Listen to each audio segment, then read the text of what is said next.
पैसे निकाल, वरना अभी इसी प्लेट में मुंह धुलवाऊंगा तेरा।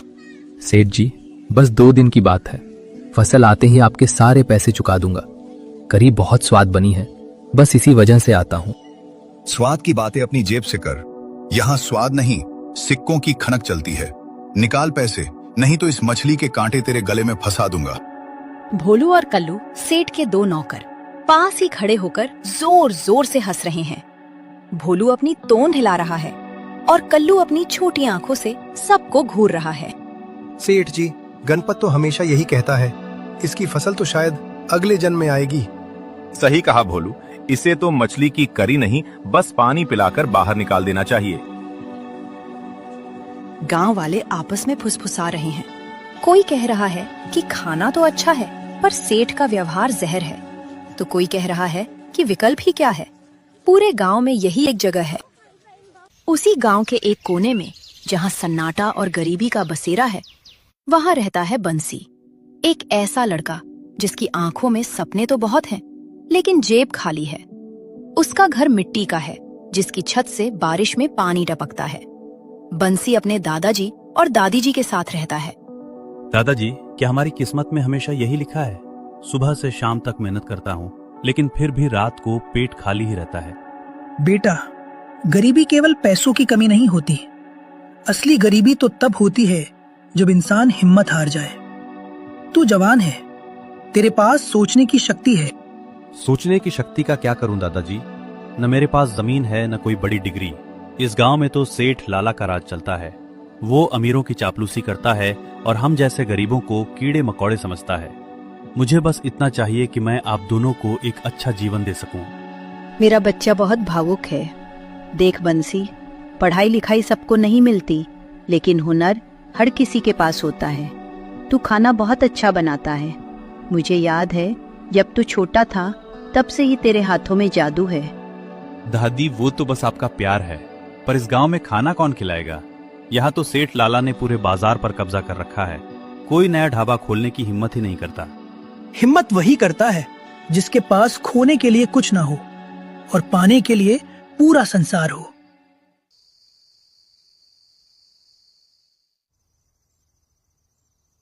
अगली सुबह सूरज की पहली किरण के साथ दादी जी सुबह से ही कुछ सोच रही थी। उन्होंने देखा कि गांव के पास वाले बड़े तालाब में मछलियां बहुत हैं, लेकिन उन्हें सही तरीके से बेचने या पकाने वाला कोई नहीं है। बंसी, इधर आ बेटा, मुझे एक बात सूझी है। क्या बात है दादी? तूने देखा है कि गांव के लोग सेठ लाला के ढाबे पर जाते हैं, लेकिन वहाँ उन्हें सम्मान नहीं मिलता। और हमारे गांव का वो बड़ा तालाब, वहाँ कितनी ताजी मछलियाँ हैं। अगर तू मछली करी और मछली पकौड़ा बेचने का काम शुरू करे तो लोग जरूर आएंगे। मछली करी? पर दादी, दुकान कहाँ खोलूं? मेरे पास तो 1 इंच जमीन भी नहीं है, और अगर मैं बाजार में दुकान खोली तो सेठ लाला मुझे जिंदा नहीं छोड़ेगा। जमीन नहीं है तो क्या हुआ, तालाब तो सबका है। तू तालाब के किनारे या किसी ऐसी जगह सोच जहाँ सेठ लाला की पहुँच न हो। तालाब के किनारे? पर वहाँ तो कीचड़ है और बहुत भीड़ रहती है। लोग आराम से बैठकर खाना कैसे खाएंगे? विचार बुरा नहीं है। मछली ताजी होगी, स्वाद तेरा होगा और जगह अनोखी।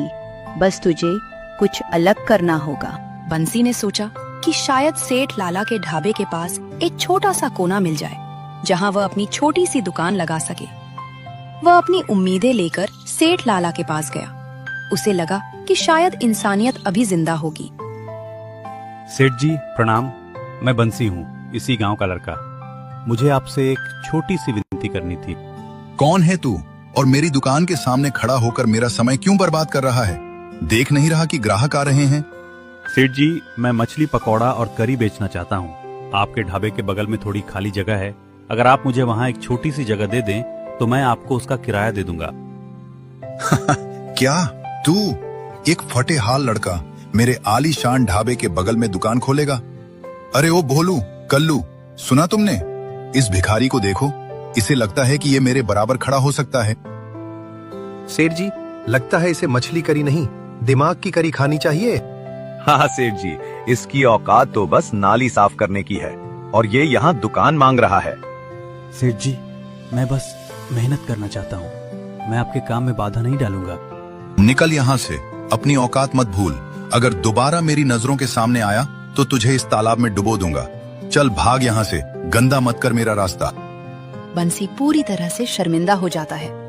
उसकी आंखों में आंसू हैं, लेकिन उन आंसुओं में अब दुख नहीं बल्कि एक जिद है। वह बिना पीछे मुड़े वहां से चला जाता है। शाम का समय था और हल्की हल्की बारिश हो रही थी। बंसी तालाब के किनारे एक पत्थर पर बैठा था। वह सेठ लाला के शब्दों को याद कर रहा था। अपमान की आग उसके अंदर जल रही थी। तभी उसकी नजर तालाब के बीचों बीच एक छोटे से टापू जैसी जगह पर पड़ी, जहां कुछ पुराने पेड़ थे। सेठ लाला ने कहा कि मैं उसकी बराबरी नहीं कर सकता। ठीक है, मैं उसकी बराबरी क्यों करूं? तो कुछ ऐसा करूंगा जो उसने कभी सोचा भी नहीं होगा। तभी दादाजी वहां आते हैं। क्या सोच रहा है बंसी? चेहरा इतना गंभीर क्यों है? दादाजी, मुझे मिल गया। मेरा ढाबा जमीन पर नहीं बल्कि तालाब के बीच में होगा। एक तैरता हुआ ढाबा जहां लोग नाव से आएंगे और ताजी मछली का। आज हमने इतना कमाया है, अब हमें किसी के आगे हाथ फैलाने की जरूरत नहीं है। मुझे पता था मेरा बच्चा एक दिन नाम रोशन करेगा, पर बेटा याद रखना, सफलता के साथ विनम्रता भी जरूरी है। दूसरी तरफ सेठ लाला का ढाबा अब एक शमशान की तरह खाली पड़ा था। ग्राहक अब उसके पास नहीं बल्कि बंसी के पास जा रहे थे। सेठ लाला अपनी मेजों को देख रहा था, जिन पर अब धूल जम रही थी। ये नहीं हो सकता, ये नामुमकिन है। वो मामूली लड़का मेरी पूरी सल्तनत को मिट्टी में मिला रहा है। भोलू, कल्लू, कहाँ मर गए तुम दोनों? जी जी सेठ जी, हम यहीं हैं। देखो इस खाली ढाबे को। लोग अब मेरी करी नहीं, उस बंसी की करी की बातें करते हैं। मैं उसे बर्बाद कर दूंगा। मैं उसे इस गांव से बाहर निकाल फेंकूंगा। सेठ जी, हम कुछ कर सकते हैं, बस आप इशारा कीजिए। सेठ लाला की आंखों में लालच और जलन की चमक थी। वह कुछ ऐसा करने की योजना बना रहा था जो बहुत खतरनाक था। पहली योजना यह है कि हम बंसी के ढाबे पर झूठा आरोप लगा दें कि वो खराब मछली बेच रहा है। लेकिन सेठ जी, लोग अब उस पर बहुत भरोसा करते हैं। वे हमारी बात नहीं मानेंगे। चुप कर बेवकूफ। दूसरी योजना यह है कि हम उसे डरा धमकाकर गांव छोड़ने पर मजबूर कर दें। सेठ जी, बंसी अब डरता नहीं है। उसने साफ कह दिया है कि वो अब किसी से नहीं डरेगा। तो फिर तीसरी और आखिरी योजना, हम उसके ढाबे को ही खत्म कर देंगे। हम रात के अंधेरे में जाएंगे और उसके ढाबे के खंभों और रस्सियों को काट देंगे। जब वो ढाबा पानी में डूबेगा तो बंसी का आत्मविश्वास भी डूब जाएगा। भोलू और कल्लू एक दूसरे को देखते हैं। यह योजना खतरनाक थी, लेकिन सेठ लाला का आदेश पत्थर की लकीर था। रात का समय था। आसमान में बिजली कड़क रही थी और मूसलाधार बारिश हो रही थी। चारों ओर घना अंधेरा था। सेठ लाला, भोलू और कल्लू एक छोटी नाव में चुपचाप बंसी के ढाबे की ओर बढ़ रहे थे। जल्दी करो, कोई जाग न जाए। उन मुख्य रस्सियों को काटो जो इस प्लेटफॉर्म को खंभों से बांधे हुए हैं। भोलू और कल्लू डर रहे थे, लेकिन उन्होंने कुल्हाड़ी और आरी से रस्सियों को काटना शुरू किया। चर चर की आवाज बारिश के शोर में दब गई। तभी झाड़ियों के पीछे छिपा हुआ वही बूढ़ा मछुआरा यह सब देख रहा था। वह वहां अपनी नाव बांधकर सोया था। हे भगवान, ये सेठ लाला क्या कर रहा है? ये तो बहुत बड़ा पाप है। मुझे कुछ करना चाहिए, पर मैं अकेला क्या कर सकता हूँ? बस एक और रस्सी और ये बंसी का सपना पानी में मिल जाएगा। अचानक एक तेज बिजली कड़कती है और पूरा इलाका रोशनी से भर जाता है। मछुआरे की नजर सेठ लाला पर पड़ती है। सेठ लाला ने देखा कि मछुआरा उसे घूर रहा है। उसका चेहरा डर से सफेद पड़ गया, लेकिन फिर उसने अपनी क्रूरता दिखाई। ओ बूढ़े, तूने ये सब देख लिया? याद रख, अगर तूने एक शब्द भी किसी को बताया तो मैं तेरी नाव और तेरी जिंदगी दोनों को पानी में डुबो दूंगा। सेठ जी, ये गलत है। बंसी एक मासूम लड़का है। उसने सिर्फ मेहनत की है।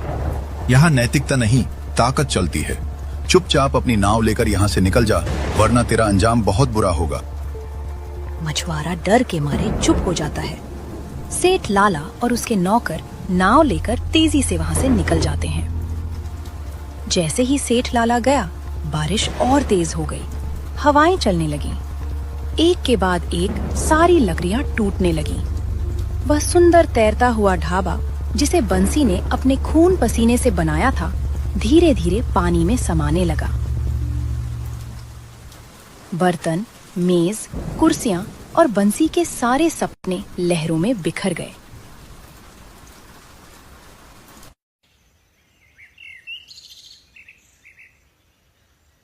जब सुबह सूरज निकला तो बंसी हमेशा की तरह अपने ढाबे पर जाने के लिए तैयार था, लेकिन जैसे ही उसने तालाब की ओर देखा, उसके पैरों तले जमीन खिसक गई। वहां ढाबा नहीं था, बस कुछ लकड़ियां तैर रही थीं। नहीं, ये नहीं हो सकता। मेरा ढाबा, मेरा सब कुछ चला गया। वह फूट फूट कर रोने लगा। दादाजी और दादी जी भी वहां पहुंच गए। मेरा बच्चा, ये क्या हो गया? तेरी इतनी मेहनत और सपने एक पल में कैसे टूट गए? भगवान ने हमारे साथ ही कैसा अन्याय कर दिया। दादाजी, मेरी सारी मेहनत बेकार चली गई। मैंने सोचा था कि मैं आप दोनों को खुश रखूंगा, पर अब मेरे पास कुछ नहीं बचा। बेटा, ढाबा टूटा है, तेरा हौसला नहीं। याद रख, जो गिरकर उठना जानता है वही असली विजेता होता है। उधर मछुआरा अपने घर में बैठा था, लेकिन उसे नींद नहीं आ रही थी। बंसी का रोता हुआ चेहरा उसकी आंखों के सामने घूम रहा था। मैं बहुत बड़ा कायर हूँ। मैंने अपनी आंखों से अन्याय होते देखा और चुप रहा। सेठ लाला ने मुझे डराया, लेकिन क्या मेरा डर बंसी की मेहनत से बड़ा है? नहीं, मुझे सच बोलना होगा। उसका मन उसे कचोट रहा था। उसे महसूस हुआ कि अगर वह आज नहीं बोला तो वह कभी खुद को माफ नहीं कर पाएगा। मछुआरा हिम्मत जुटाकर गांव के सरपंच के पास पहुंचा। सरपंच गांव के समझदार और ईमानदार व्यक्ति थे, जिनकी बात पूरे गांव में मानी जाती थी।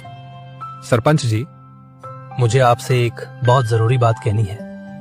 मैंने एक ऐसा पाप देखा है जिसे मैं और सहन नहीं कर सकता। कहो मछुआरा भाई, क्या बात है? तुम इतने परेशान क्यों हो? बंसी के ढाबे को तूफान ने नहीं, बल्कि सेठ लाला ने गिराया है। मैंने अपनी आंखों से देखा कि कैसे सेठ और उसके नौकरों ने रात के अंधेरे में रस्सियां काटी। ये बहुत गंभीर आरोप है। क्या तुम्हारे पास कोई सबूत है? सबूत तो बस मेरी गवाही है सरपंच जी, लेकिन मैं कसम खाकर कह सकता हूँ कि मैं झूठ नहीं बोल रहा। बंसी जैसा मेहनती लड़का इस जुल्म का हकदार नहीं है। ठीक है, कल सुबह गांव की चौपाल पर पंचायत बैठेगी। मैं सेठ लाला और बंसी दोनों को बुलाऊंगा। सच सामने आ जाएगा। पूरे गांव में खबर फैल गई कि पंचायत बैठने वाली है।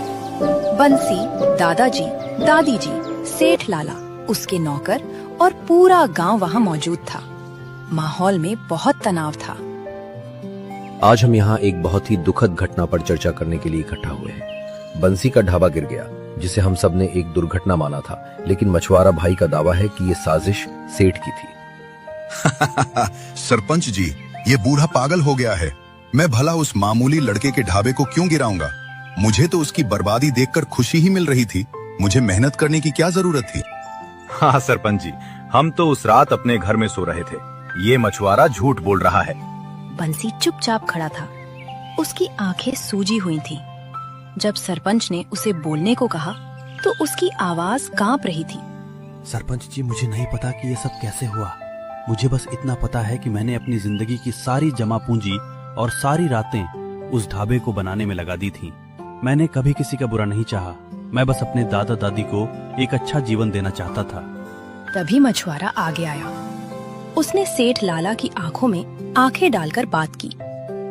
सेठ लाला, तुम मुझे डरा सकते हो, पर सच को नहीं।